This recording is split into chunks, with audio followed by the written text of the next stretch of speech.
Hello friend, I Ashokumar Singh, Mayam punoko Taramna okchari. Ngasigi video sida subnagi lupa lising amaga chatre humdra khaktang invest tawraba matungda chahi ama natraga tha tara natraga tha tara mathoi gi manungda lupa lakh ahum amadi lakh ahum dagi henna yam laina karamna tanba yabage haibadi matangda video se share tokjabani. No joke, no drama, only useful topic.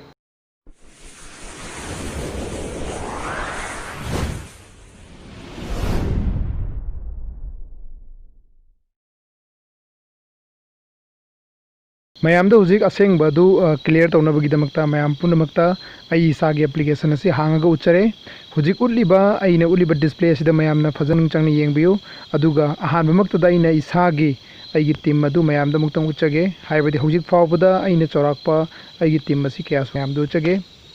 huzik fawbada aigi oiriba team asi milising kunga chani tarugasi huzik fawbada aigi team ni aduna mayam punamagna isage team ama sembiba darkar oigani aduga huzik aigi level si goal ni aduna mayamna display sita fazana ure aduga huzik aigi level asida aigi level 1 da 2 da 3 da 4 da haibadi aigi level singda aigi laiba team adugi structure du mayam da uchare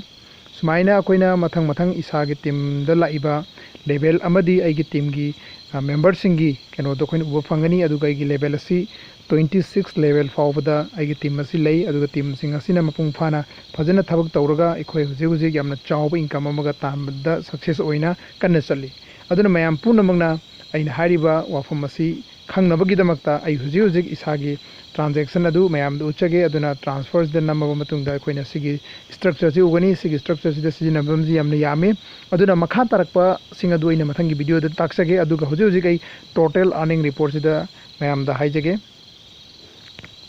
Howji aina total earning report si namaba matungda mayamda tholaiba structure sida mayamna yengbiu huzik tholaiba si aigi total huzik phawba sida aina tha tarama thoi haibadi chahi amagi manung sida aina phangiba income aduni huzik mayam ure haibadi lakh ahumga lising taruka chonga mudra ga ni thoi asi aina huzik supnagi lupa lising amaga chatret humdra khaktang invest tawro matungda aina team asima semaga tha tarama thoi chahi amagi gi manungda aina huzik phangiba income ne aduna mayam punamagna uriba income asi yamna chawba income amani haina lobbiu loinana akhoina huzik supnagi lupa lising tara natrag lising kungi income ama phangnabagi damakta yamna chawba degree amadi yamna matam lawduna akhoina thabak tawba darkar oigani sumaina tholagiba income sing asi akhoina tang loinana aina phangiba mayam adu fajana sida mathang utle aduna mayam punumna yengbiu aina phangiba akhoi ngasi tang kunithoi ayuk fawbusita aduga nomagi income adu amuka mayam da uchage haibadi ngasi tang kunmathoi nungda ayuktagi kunithoi gi pung 3:40 gi ayuk fawbusigi matamsida ina phangiba income ji kyano haibadu mayam da uchage hoji mayam da aina search tawraga utlibasi mayam yengbiu lupa lising ahumga haibadi lupa lising ahumga taraga mapan asi ai nomagi income ni haibadi tang kunmathoi dagi na tang kunithoi gi ayuki pung 8 ka mi ni fomdoi fawgi manung da phangiba income ne adu mayam punumna ubi khangbira wafam ni numit ama haibadi nomada lupa lising ahum phangba targadi tha amada kyamuk chawna income tanba yabage haibadu mayam na khangbira wafam ni hoi hauba kanda khara income pikna leigani aduga team khara semba wagani adubu mayam punumna hairi wafam asi yamna digitalize oiba mongda yam laina semba yaba aduga isagi appliance singa amadi isagi khanaga tawgiba mi singa tanaraga yamna fajana yam laina tawba yaba dumnaba application amani application asi yamna chamba play store di phangba aduga yam chamna mipung khudimangna nungti gi sijinaba yaba akhoi thabak khuding da sijinaba yaba dumnaba application ni mamingna Nexmoney innovated way of earning kawi aduga play store da phangani play store gi download tawbiraga mayam punumna application sijinabiu refer code gi damakta mayam punumna aigi link amadi description da changbiraga khangbibi yagani aduga mayam da information piriba leader aduga contact tawraga akhoi gi application asi sijinabiu haina mayam da haijari aduga huzik aigi mayam sida jengbiu wallet sida akhoi gi leiriba keno si pung 3 kamini fumnga sida aina huzik phangiba income asi mayam yengbiu sida ina phangiba mayam sida mathang aigi tang kunmathoi haibadi tang kunithoi ayuki pung 3:45 dagina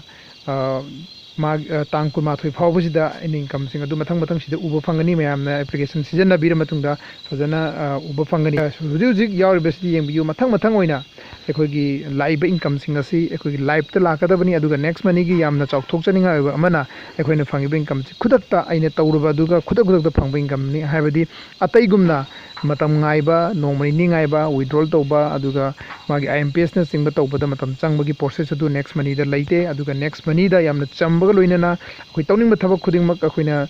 mi ma join tawhanbada boiro nataga recharge tawbada boiro shopping tawbada boiro natraga product akoina purchase tawbada boiro tawriba khudimak khudakta akoigi team da akoigi paisa khudima income khudima distribution tawba yamna laiba adu matha saninga yaudba aduna ba application amani application asigi matangda henna munna khangnabagi damakta ai atopa video sing ai channel asibu subscribe tawro matungda atopa video sing yengbir yam line khangmangani maroina manipur da akogi next money 1 year 1 crore haiba ama aina han namkhrabani adugi video di yengbir matungda mini adugi video do noina sugain utlabani aduna mayam punamangna maduma visit tawbi loina na channel asibu amuktang phajana visit tawbiraga study tawbi haina mayam haijari sidaisita mayam nurongani agi total lupa listing marfuga